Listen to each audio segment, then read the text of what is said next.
વલસાડમાં કોંગ્રેસની જન આક્રોશ રેલીમાં અનંત પટેલે કહ્યું, પીઆઈમાં તાકાત હોય તો રેલી અટકાવી બતાવે. વલસાડ કોંગ્રેસ કાર્યાલય ખાતે કોંગ્રેસ પક્ષ દ્વારા કામદારોના હક અને ન્યાયને લડત આપવા માટે જન આક્રોશ રેલીનું આયોજન કરવામાં આવ્યું હતું, જેમાં વાંસદાના ધારાસભ્ય અનંત પટેલે પોતાના ભાષણ દરમિયાન ભાજપ પક્ષ અને પોલીસને આડે હાથ લીધા હતા.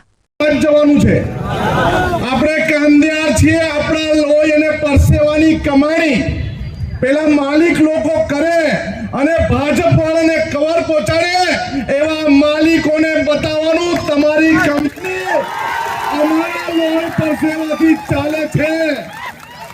અમે કંપનીના માલિકને સારી ગાડી વાપરવાનું આપીએ છીએ અને પપ્પાના છોકરાઓ વિદેશ ભણવા જાય છે.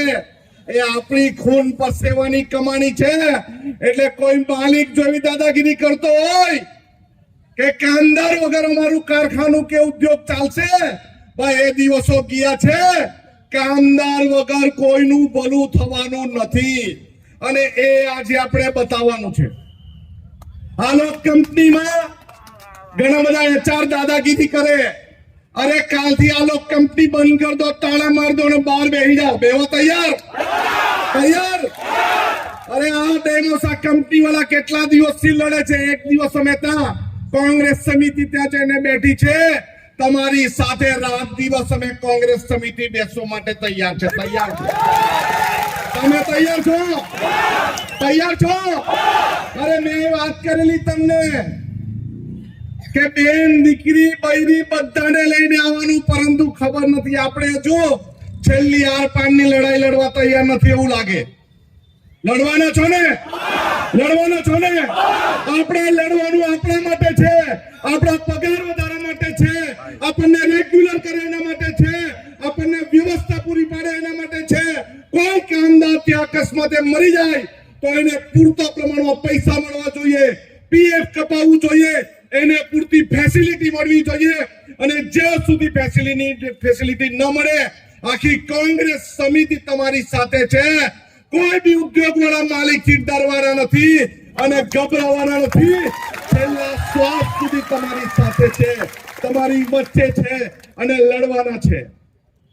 આજે પોલીસ મિત્રો આવ્યા છે, મારે કહેવાનું છે, ભાઈ તમે ભ્રષ્ટાચારની બનતી ટાંકીની તપાસ કરો. અમારા યુવક કોંગ્રેસના સાથી સાથે જો કોઈ દાદાગીરી કરી છે, જેલ ભરો આંદોલન કરશું. આ કોંગ્રેસ સમિતિએ ડીએસપી ની કચેરીને તાળા બી મારેલા છે. અમે બેસીને તમારી કચેરીનો ઘેરાવ કરશું અને જે પીઆઈ માં બહુ દાદાગીરી ને બહુ તુમાકાશાહી હોય, તમારામાં તાકાત હોય, તમારી રેલી સ્ટેન્ડ બતાવો, પછી અમે તમને બતાવશું.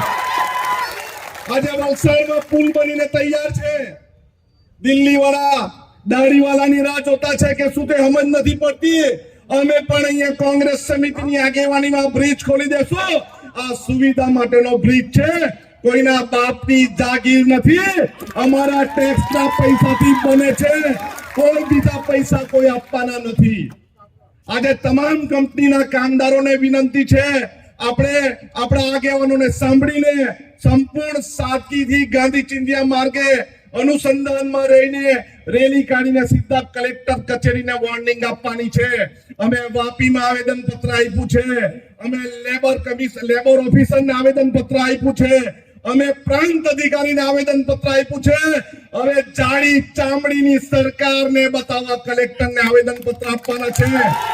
કલેક્ટર 3 દિવસમાં જવાબ નહીં આપે તો કંપનીની બહાર બેસો. બધા તૈયાર છો? તૈયાર છો?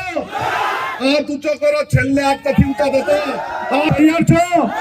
સૌનો આભાર, સૌને જય જોહાર.